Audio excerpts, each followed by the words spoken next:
Did you realize that you can get huge benefits to your music by working on something from a completely different area? In this video, I'll show you some of the lessons I've learned from playing tennis that have had a massive impact on my music as well. Now, there are all sorts of different activities that you could be doing that could have impacts on your music, deliberate or not. Jim Hall, for example, the great jazz guitarist, used to think that going to art galleries was hugely important for his creativity, for him in writing and improvising music. And for me, the thing that I'm getting most from at the moment is my time on the tennis court. But I'd love to know about you as well. What are the things that you do outside music that have had the biggest impact on your music playing? Why not just leave a comment below? So, how has tennis helped me out exactly? And one of the biggest things for me is it has really hammered home the lesson of just how important my thinking is compared to my technique.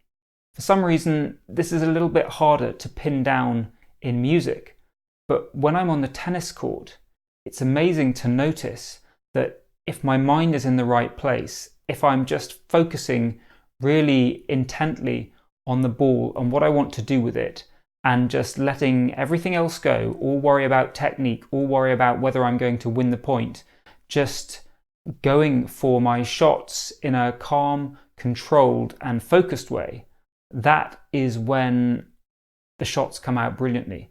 And often the technique will be pretty poor, it'll be pretty rubbish, but when the thinking's right, I'm just there and I'm playing great tennis. Whereas conversely, when I'm really focused on, am I getting the technique right? Am I getting my racket back at the right time? Is the follow through in the right place? Are my feet in the right place? All those sorts of things. The little details of technique are there, but the results are pretty horrible a lot of the time. And not to mention something slightly different, when you do focus in on the little details of technique, actually that makes it really hard to function properly. You're being overly controlling. But anyway, the point right here is that when my mind is in the right place, that's when the great tennis happens. Whereas if it's all about the technique, results are not so good. And one thing specifically about tennis that really helps with this is the fact that you're playing a lot of very short points. It's not one long, unbroken piece of play. It's a short sprint, another short sprint, another short sprint, another short sprint. And what this does is this gives me an opportunity to reset, to review just before every point. Okay, where is my mind? What am I doing with it? And so, first of all, this is great practice. It allows me to practice, let's put my mind in the right place again and again and again.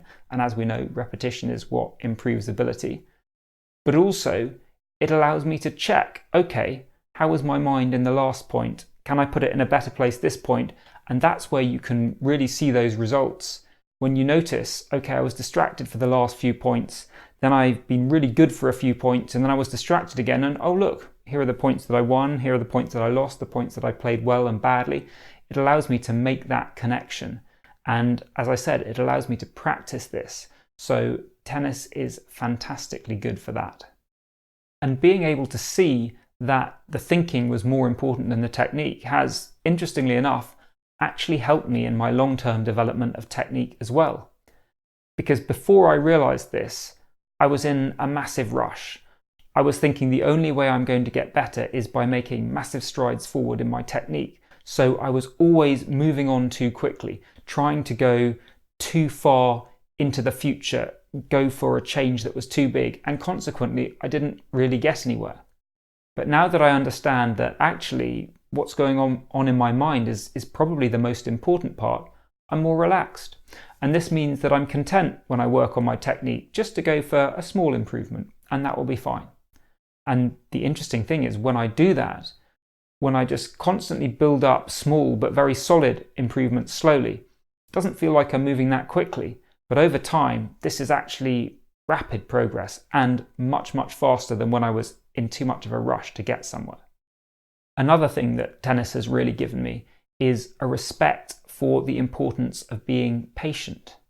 Again, Much easier to see this in tennis than music for some reason. When I start out a tennis match, often my shots aren't that great. It doesn't feel like my day. And the more I've stuck with that, the more I've realized if I don't let that thought get me down, and I think, you know what, it might come, just give it a couple of games. And often it does. Things settle down when I'm not worried. It feels like I'm having an off day. It feels like my technique is not there at the start. But if I'm just patient and let it come, well then often it does.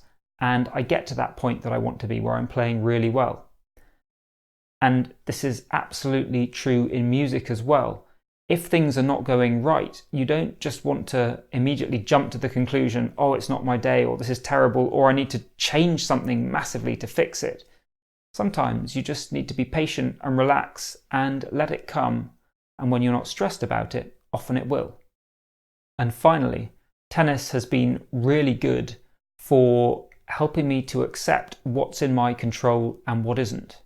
Now, first of all, one thing that's very different from tennis than music that really amplifies this is that you have an opponent. So I could be playing really well, but if my opponent is playing even better and hits amazing shots, then I'm going to lose, even though actually my own tennis was pretty good. And so you have to accept what's in your control. I can control how I'm playing, and if I'm playing really well, that's great.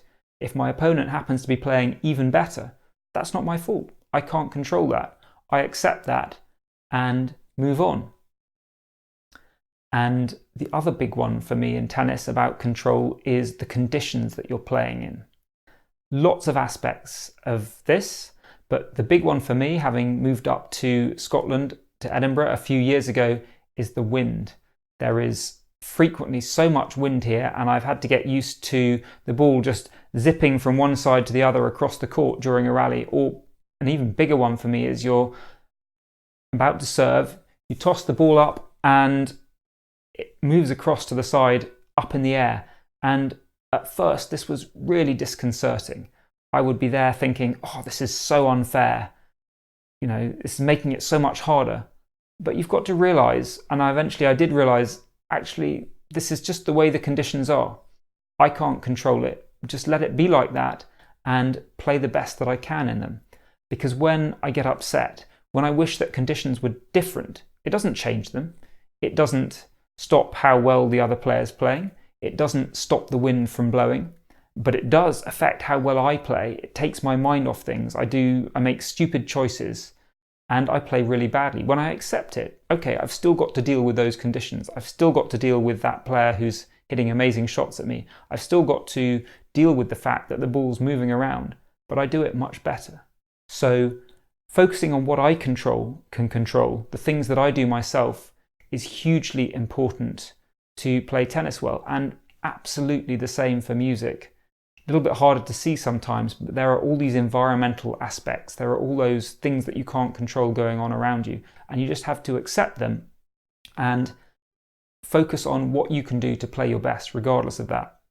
Interesting side note, Rafael Nadal, when he was being coached growing up by his Uncle Tony would deliberately take him at times to really poor tennis courts and use really old balls so that the bounce was not good, the conditions were not good, basically to force Rafa to accept all those things he couldn't control, not try and fight them, but just work to play the best he could in those conditions. And I think the point that he's gone on to become one of the greatest tennis players of all time suggests that maybe there's something in this. And I hope that maybe this has inspired you to take another look at the other activities that you're doing in all sorts of different areas and see, well, what can I take from them that might help my music as well?